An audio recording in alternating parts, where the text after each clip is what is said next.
오늘 6번째 메시지입니다. 6번째 메시지. 출애굽기 32장 30절부터 32절까지 3절인데요. 우리 함께 같이 읽겠습니다. 출애굽기 32장 30절로 32절 우리 함께 읽습니다. 이튿날 모세가 백성에게 이르되 너희가 큰 죄를 범하였도다. 내가 이제 여호와께로 올라가노니 혹 너희를 위하여 속죄가 될까 하노라 하고 모세가 여호와께로 다시 나아가 여짜오되 슬프도소이다. 이 백성이 자기를 위하여 금신을 만들어 싸우니 큰 죄를 범하였나이다. 그러나 이제 그들의 죄를 사하시옵소서. 그렇지 아니하시오면 원하건대 주께서 기록하신 책에서 내 이름을 지워버려 주옵소서. 아멘. 오늘은 중보자의 기도 두 번째 메시지, 죄에 빠진 영혼을 위하여 라는 제목으로 하나님의 말씀을 나누겠습니다. 저는 모세의 일생을 볼 때 한 가지 풀리지 않는 질문이 있었습니다. 그게 바로 오늘 본문의 내용이었습니다. 다른 기도는 참 그래도 이해가 되는데 이 문장의 기도가 이해가 되지 않은 거예요. 주께서 기록하신 책에서 내 이름을 지워버려 주옵소서. 어떤 마음으로 이런 기도를 했을까라는 것을 말씀을 준비하면서 묵상을 했습니다. 먼저 모세의 기도에 관련된 전체적인 내용을 한번 볼게요. PPT를 한번 띄워주시겠어요? 이게 아닌데? 하나씩 나와야 되는데? 클릭하면 하나씩 뜰 수 있게 작업을 한 건데 이게 그림으로 된 것 같아요. 네. 우선 이스라엘 전체, 이스라엘이 출애굽한 이후 모세는 이스라엘 백성들을 인도해서 갑니다. 근데 인도하는 과정에서 사건들이 나타나죠. 그러니까 모든 사건에 이스라엘 백성들이 불평하거나 원망하거나 우상을 숭배하거나 하는 이런 사건마다 항상 모세의 중보기도가 있었더라고요. 그래서 그 부분을 한번 정리해 봤습니다. 한번 띄워주시겠어요? 그냥 다 띄워주셔도 됩니다. 그냥. 네. 첫 번째, 마라의 쓴물 기억이 나실 거예요. 물이 없어 원망했던 사건이죠. 15장 24절에 그때 모세가 중보기도하죠. 여호와께 부르짖었더니 라는 문장이 나와요. 그때 하나님이 물을 달게 해주시는 기적을 나타내시죠. 무리바 사건도 있습니다. 물이 없어 원망하고 있을 때 여호와께 부르짖었습니다. 그때 반석을 쳐서 물이 나오게 하셨어요. 오늘 본문에 해당되는 내용인데 시내산에서 금송아지를 숭배하는 모세가 십계명을 받으러 갔을 때 40일 동안 말씀을 받고 있을 때 밑에 산 아래에서는 금을 부어서 송아지를 만들어서 숭배를 하고 있었죠. 그때 이런 고백을 합니다. 모세가 그의 하나님께 구하여 기도하는 내용이 나고요. 오늘 본문의 내용도 여기에 해당됩니다. 그때 하나님이 구원을 말씀하시죠. 여호와께서 뜻을 돌이키사 말씀하신 말을 그 백성에게 내리지 아니하시리다. 민수기로 넘어갔을 때는 다베라라는 곳이죠. 여기서 원망합니다. 진영 끝을 불로 태우시기 시작했어요. 그때 모세가 긴급하게 기도합니다. 그때 불이 꺼집니다. 하세롯에서 미리암과 아론이 모세가 이방 여인 구스 여인을 취한 것에 대해서 비방하자 그들이 문둥병에 걸려버렸어요. 그때 모세가 중보기도하죠. 부르짖었더니 하나님께서 치료하시죠. 가데스바네아, 여기서는 아주 결정적인 큰 실수를 했던 죄악입니다. 가나안 정탐 이후에 그 땅을 악평하고 있는 10명의 정탐꾼들. 그런데 그게 다른 백성들에게도 퍼지죠. 모세가 여호와께 여짜오되 이 백성의 죄악을 사하시되 애굽에서부터 지금까지 이 백성을 사하신 것 같이 사하시옵소서. 그때 내 말대로 사하노라 라고 말씀하세요. 그 다음 좀 더 가서 광야에서 레위 자손 고라 일당의 반역으로 너희들만 하나님이 선택했냐? 우리도 선택했다. 그러면서 반역했어요. 그때 두 사람이 엎드려 이르되, 여기서 모세와 아론입니다. 한 사람이 범죄하였거든 온 회중에게 진노하십니까? 그러니까 온 이스라엘 백성들이 이 반역으로 인해서 멸망할 뻔했어요. 그때 모세의 중보기도로 이 고라 일당, 다단, 고라 이런 사람들의 일당만 땅이 산채로 입을 벌려서 멸망하는 사건이 벌어지죠. 그리고 마지막이죠. 광야에서 이 광야의 길을 돌아가고 있는 그 장면에서 또 원망합니다. 그때 뱀에게 물렸어요. 그때 모세가 중보기도 합니다. 모세가 백성을 위하여 기도하매, 그때 하나님이 노뱀을 만들어서 달아라. 뱀을 보는 자 구원받으리라. 연병에서 다 치료를 받죠. 자, 이제 이스라엘 백성들에게 나타나는 사건마다의 공통적인 특징이 있습니다. 그 특징은 바로 원망이라는 거죠. 원망. 원망하는 마음. 하나님의 인도하신 광야에 대한 감정적인 반응이 원망으로 나타났습니다. 원망하는 마음으로 나타났어요. 그래서 감정을 조심하셔야 돼요. 잘 가고 있다가 내가 원하지 않는 상황이 딱 벌어졌을 때 감정적으로 딱 반응을 하면 그게 원망으로 나타납니다. 그래서 원망은 재앙을 불러옵니다. 이거 내가 안 줬나 글? 원망은 재앙을 불러옵니다. 하지만 모세의 중보기도로 재앙을 멈추게 했습니다. 재앙을 멈추게 했어요. 자, 그래서 모세의 중보기도는 예수님의 기도라는 것이죠. 자, 예수님의 기도라는 것. 자, 이제 첫 번째 주제를 가보겠습니다. 첫 번째 주제, 죄인들의 원망입니다. 이스라엘 백성들은 왜 원망에 취약했을까? 저는 이 질문을 가져봤어요. 그러니까 모든 사건들마다 민수기 전체 내용은 이스라엘 백성들이 방황하는 내용이에요. 기회만 되면 계속 원망하죠. 근데 왜 주제가 원망일까요? 원망, 감정일까? 왜 그럴까요? 다른 죄악도 많잖아요. 근데 그 중심에 원망이 들어가 있어요. 재앙을 불러온 가장 결정적인 이유는 원망하는 마음입니다. 현실적인 불편함 때문에 원망했습니다. 그러니까 사람들이 원망하는 이유, 그 원망은 나타난 열매이자 결과인 거죠.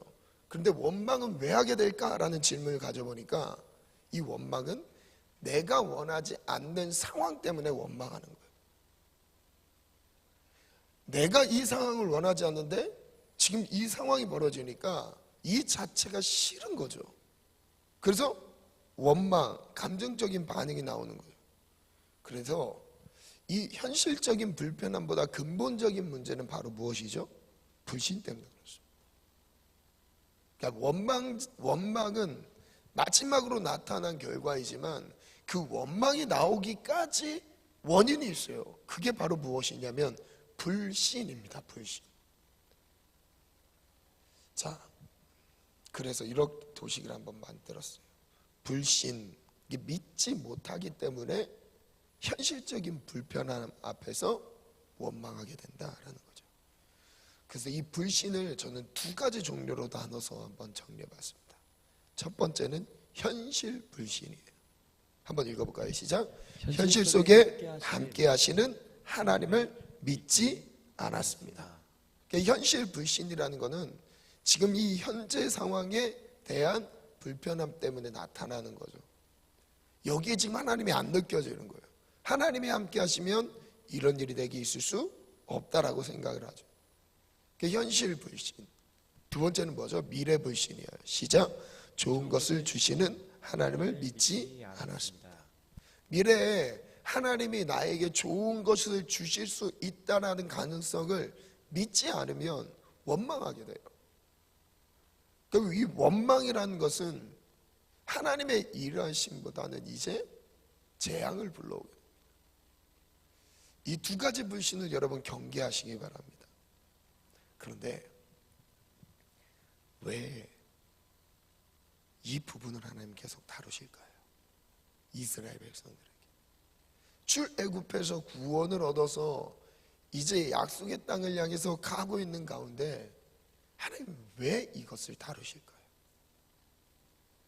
간단하게 얘기하면, 정리하면 이렇게 될 수 있을 것 같아요. 광야는 힘들고 약속의 땅은 좋습니다. 자, 그럼 하나님이 그들이 좋아 보이는 약속의 땅으로 인도하면 그들은 약속의 땅을 가는 순간 눈에 보이는 것을 믿습니다. 그러면 약속의 땅이 좋아서 그냥 그 땅에 만족해요. 하나님은 약속의 땅으로 왜 보내세요? 하나님을 예배하고 섬기기 위해서 보내셔요. 하나님은 온전히 더 높여드릴 수 있도록, 하나님의 구원을 높여드릴 수 있도록 인도하고 계신 거예요. 그런데 만약에 눈에 보이는 환경에 만족하고 안주해 있으면 하나님이 보이지 않습니다. 그래서 하나님은 그걸 지금 계속 다루고 계신 거예요. 환경이 아니라 하나님이라는 거. 자, 그래서 이런 글을 정리해 봤어요. 불안한 현실을 즐기시는 하나님. 믿음이 없는 사람들은 지극히 현실적입니다. 눈에 보이는 것만 의존하여 살아갑니다. 현실 세계가 불안하면 마음도 불안하고, 현실 세계가 안정되면 마음의 안정을 얻습니다. 하지만 현실이 항상 우리에게 좋은 모양으로 보이는 것은 아닙니다. 때로는 망가진 현실을 살아가야 할 때가 있습니다. 어김없이 현실에 갇혀 있는 사람은 원망하게 됩니다. 불신이라는 뿌리에서 원망이라는 열매를 맺게 됩니다. 그러니까 우리가 항상 좋은 환경에 놓여 있는 건 아니죠. 때때로 우리가 어려운 환경에 놓일 때가 있어요. 내 마음에 좋아 보이는 환경은 글쎄요, 그렇게 많지는 않겠죠. 그런데 이것을 또 한번 이렇게 이어서 적용해 봤어요. 진짜 믿음은 최악의 현실을 당면하게 되었을 때 검증할 수 있습니다. 불편하고 불안한 현실에서도 함께 하심을 인정하는, 하나님을 인정하는 것이 믿음입니다. 하나님이 하실 일을 기대하는 것이 믿음입니다. 미래지향적인 시선으로 하나님이 좋은 것을 주실 수 있는 것을 믿어야 합니다. 그래서 하나님은 불안한 현실을 가져오는 것을 즐기십니다. 그러니까 나에게 보일 때 불안한 현실을 내 삶에 가져오시는 것을 즐기세요. 왜냐하면 그것은 끝이 아니잖아요. 하나님 앞으로 하실 일이 있기 때문에 우리의 믿음을 테스트하시는 거예요.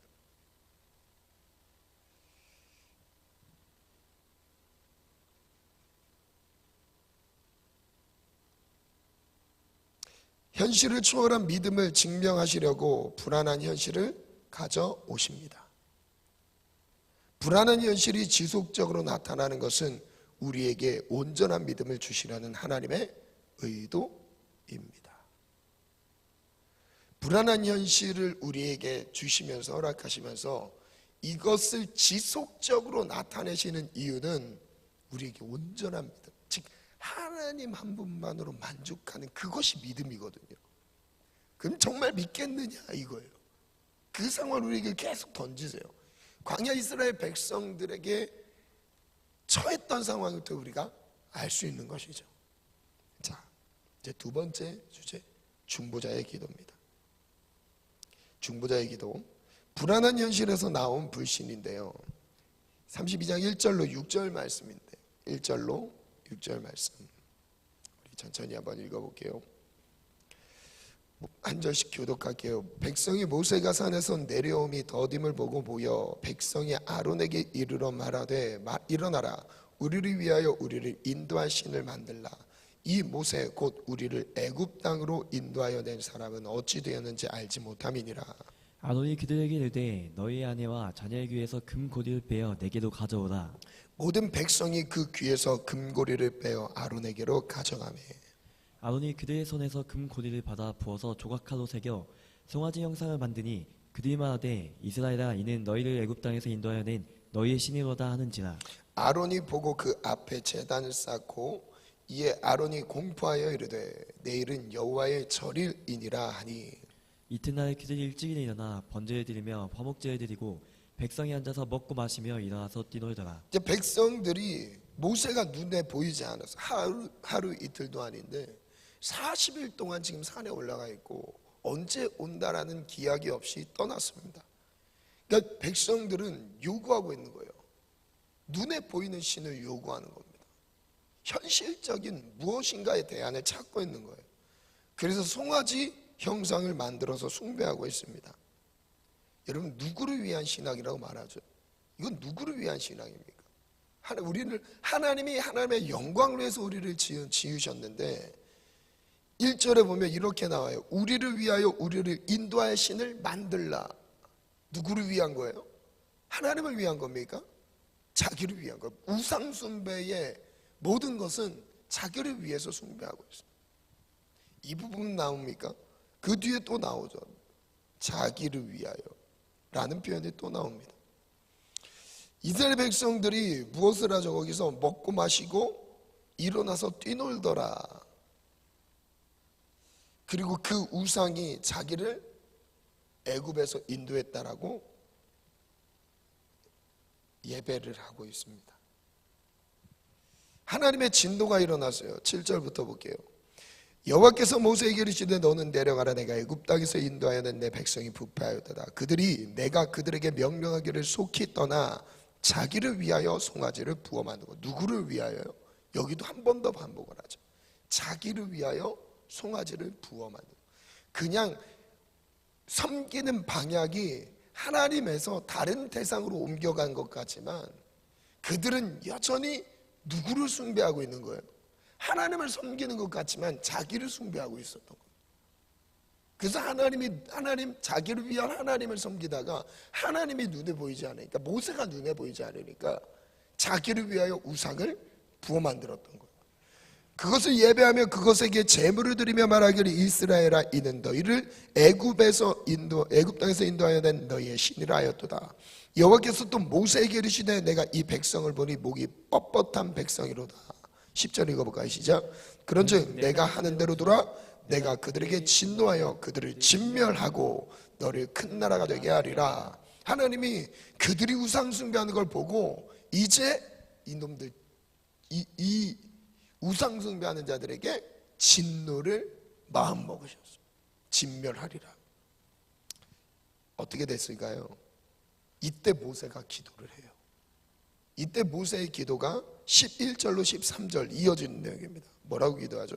11절. 모세가 그의 하나님 여호와께 구하여 이르되 라고 시작합니다. 하나님이 진노를 하시니까 이제 모세가 기도하기 시작했어요. 여호와여 어찌하여 그 큰 권능과 강한 손으로 애굽 땅에서 인도하여 주의 백성에게 진노하십니까?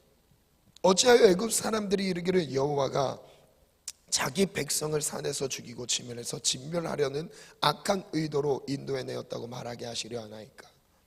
주의 맹렬한 노를 그치시고 뜻을 돌이키사 주의 백성에게서 이 화를 내리지 마옵소서. 색깔칠한 부분을 한번 보세요. 주의 맹렬한 노를 그치시고 뜻을 돌이키사 주의 백성에게 화를 내리지 마옵소서. 하나님 진노하지 말아주세요. 이렇게 기도해요. 그리고 13절. 주의 종 아브람과 이삭과 이스라엘 기억하소서. 주께서 그들을 위하여 주를 가리켜 맹세하여 이르시기를 내가 너희의 자손을 하늘의 별처럼 많게 하고 내가 허락한 이 온 땅을 너희의 자손에게 주어 영원한 기업이 되게 하리라 하셨나이다. 이에 대한 하나님의 응답은 어떻게 되죠? 14절 읽어볼까요? 시작. 여호와께서 뜻을 돌이키사 말씀하신 화를 그 백성에게 내리지 아니하시리라. 뜻을 돌이키셔서 화를 백성에게 내리지 않으셨다라고 얘기해요. 그러니까 이스라엘 백성들은 죄를 짓고 원망하고 우상 섬기고 하나님은 진노하셨고 중간에 모세가 기도해서 그 진노를 멈추게 했고, 이 패턴이 출애굽기와 민수기에 계속 반복됩니다. 그러니까 하나님이 이스라엘 백성들을 그들에게 진멸하지 않으셨던, 그리고 진노를 퍼부으시다가도 멈추게 됐던 가장 중요한 핵심 메시지가 무엇이냐면 모세의 중보기도예요. 잘 보세요. 이스라엘 백성들이 죄를 짓는 게 중요한 사건은 아닙니다. 그 죄로 인해서 멸망을 당할 수밖에 없는 가운데 누가 지금 주인공인 거예요? 모세를 통해서 진노를 멈추게 되는 것을 하나님 강조하고 계신 거예요. 자, 이것을 한번 적용해 볼게요. 모세는 곧 무엇을 예표하신다고 그랬죠? 예수님을 예표한다고 그랬어요. 우리는 계속 반복해서 죄 가운데서 넘어지고 원망하고 쓰러지고 그 가운데서 하나님의 진노와 재앙이 우리의 삶 속에 계속 옵니다. 근데 이 오는 가운데서 이 진노가 멈추도록 누가 그 역할을 하고 계세요? 모세가 이스라엘 백성들에게 중재자의 중보자의 위치로 있었던 것처럼 예수님께서 우리의 중보자가 되셔서 그 죄를 멈추게 하시고 진노를 멈추게 하시는 거였어요. 그러니까 두 양쪽의 편에서 멈추게 하신 거예요. 우리 편에선 죄를 멈추게 했고요, 하나님 편에선 진노를 멈추게 했던 거예요. 그게 바로 예수님의 중보인 거예요. 자, 그러면은 32장 30절부터는 오늘 본문이죠. 모세의 중보기도 중에서 가장 하이라이트가 바로 이 내용입니다. 모세가 어떤 마음으로 중보했는지를 담아내고 있습니다. 이튿날 모세가 백성에게 이르되 너희가 큰 죄를 범하였도다. 내가 이제 여호와께로 올라가노니 혹 너희를 위하여 속죄가 될까 하노라 하고, 하나님께 이제 진짜 다시 진지하게 올라가서 너희를 위해서 내가 속죄를 할게. 이게 될지 모르겠지만, 하나님께 될지 모르겠지만 속죄할게. 그리고 31절 함께 읽습니다. 시작. 모세가 여호와께로 다시 나아가 여짜오되 스푸도소이다 이 백성이 자기들을 위하여 금신을 만들어 싸우니 큰 죄를 범하였나이다. 자, 여기에서도 또 강조해요. 그들이 우상을 만든 것은 자기들을 위하여라고 말합니다. 자기를 위하여 우상을 만들고, 자기를 위하여 우상을 만들고 있다가 이것이 하나님께 큰 죄가 되었습니다. 32절 시작. 그러나 이제 그들의 죄를 사하시옵소서. 그렇지 아니하시오면 원하건대 주께서 기록하신 책에서 내 이름을 지워버려 주옵소서. 두 가지 핵심 가치가 모세 안에 있었어요. 하나는 그들의 죄를 사해 주세요. 또 다른 한편은 하나님 내 이름을 책에서 지워주세요. 이거였습니다. 가데스바네아에서도 또 같이 강조되는 부분인데, 거기서도 백성의 죄악을 사해 주세요라는 중보기도를 합니다. 그러니까 이 문장이 나와요. 몇 번 반복해서 나오거든요. 그러니까 무엇을 할 수 있냐면 하나님의 재앙을 멈추게 하는 모세의 간구가 있는데, 다른 부분에서는 모세가 간구하였습니다. 이런 식으로만 간단하게 표현되지만 그 내면 안에 무엇을 간구했을까라는 걸 생각해 보면 바로 이스라엘 백성의 죄를 사하여 주시옵소서라는 간구가 있었다는 것을 알 수 있어요. 즉, 이 모세의 중보기도의 핵심 내용에서 죄를 사하는 것, 죄 사함의 내용이 항상 들어가 있었다는 것을 알 수 있어요. 이게 가장 중요한 내용인 거죠. 극한의 상황에 몰릴 때 이스라엘 백성들을 위한 중보, 모세는 자신의 온몸으로 이스라엘 백성들의 임할 재앙을 막아내고 있습니다. 자, 이렇게 정리해봤어요. 그럼 어떻게 이런 기도를 할 수 있었을까? 전 이 두 가지 오늘 마지막 결론입니다. 어떻게 이런 기도를 모세는 할 수 있었을까? 첫 번째는 죄를 미워하는 마음이었어요. 읽어볼까요? 시작.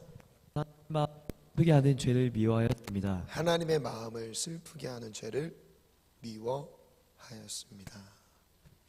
이것이 바로 우리에게 필요한 마음, 중보자의 마음인 것 같습니다. 그리고 두 번째는 영혼을 사랑하는 마음이었어요. 함께 읽어볼까요? 시작. 이스라엘 백성들의 영혼을 자신의 영혼과 같이 여겼습니다. 그러니까 내 이름을 책에서 지워달라는 고백을 할 만큼 모세의 마음이 너무 아팠던 거죠. 이스라엘 백성들이 멸망하는 것 그냥 보고 있을 수 없는 거예요. 그들의 멸망은 곧 누구의 멸망인 거예요? 나의 멸망인 거죠. 그들은 그들이고 나는 나고가 아니라 그들의 고통이 나의 고통. 저는 여기서도 예수님이 보였습니다. 글을 마지막 묵상글을 정리해 봤어요. 두 가지 마음으로 드리는 중보기도. 죄를 미워하는 마음과 영혼을 사랑하는 마음은 붙어 있습니다. 바로 기도 음악 바로 틀어주면 된다. 죄를 미워하는 마음과 영혼을 사랑하는 마음은 붙어 있습니다. 우리가 죄를 미워하는 마음으로 한 영혼의 회복을 위해 기도해야 합니다. 영혼을 사랑하는 마음으로 나의 영혼과 같이 되기를 바라는 것입니다.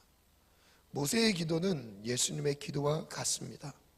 예수님은 우리의 죄악이 거두어지길 기도하셨습니다. 그리고 우리의 영혼의 상태와 같길 원하셔서 죽음을 선택하셨습니다. 여러분, 너무너무 깊은 메시지예요. 이건 죄를 미워하는 마음과 영혼을 사랑하는 마음은 같이 가게 되어 있습니다. 예수님의 모습을 한번 볼게요.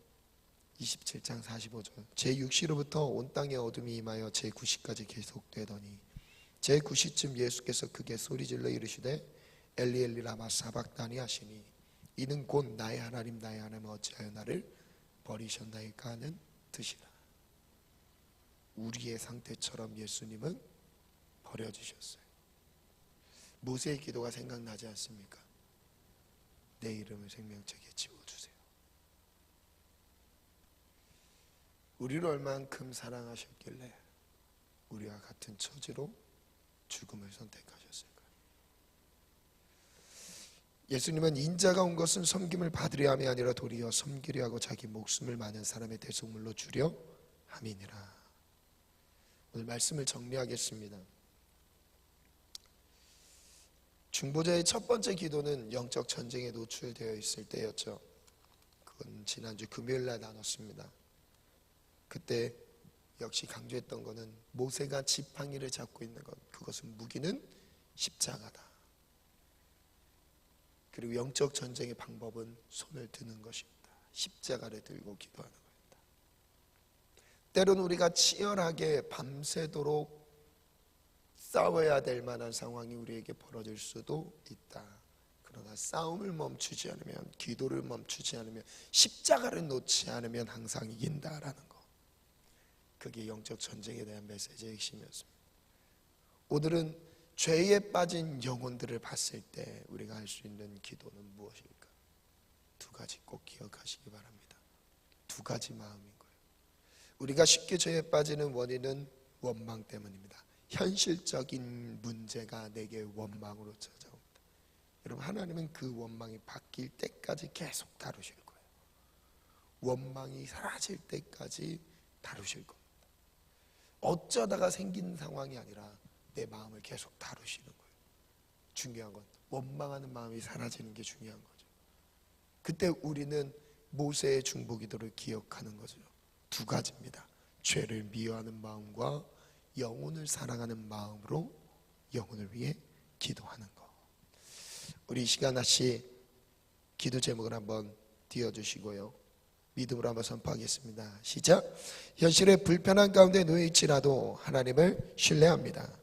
현실 가운데 함께 하시는 하나님을 믿고 가장 좋은 것을 주실 수 있는 하나님을 믿습니다.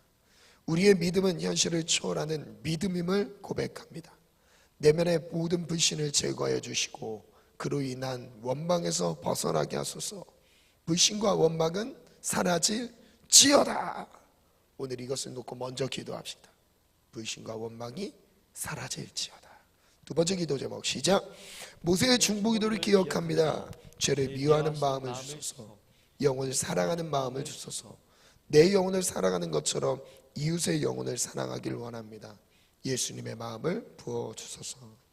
우리가 모세가 기도했던 것을 교훈 삼아 이것이 예수님의 마음이고 우리도 추구해야 될 마음이라는 것을 기억하고 우리도 이것을 구합시다. 하나님, 내가 죄를 미워하겠습니다. 그리고 영혼을 나의 영혼처럼 사랑하겠습니다. 이 두 가지 마음은 같이 가게 되어 있습니다. 오늘 이 두 가지 마음을 간구하면서 기도합시다. 원망을 경계하라. 현실 세계에 갇혀 있지 말자. 우리가 하나님의 은혜를 기억합시다. 하나님이 하실 것을 신뢰합시다. 모세의 기도, 하나님 그 두 가지 마음을 내게 허락하여 주시옵소서. 우리 다 같이 주님 세 번 찾고 각자 기도가 돌아갑니다. 주여, 주여, 주여. 하나님, 현실 가운데 갇혀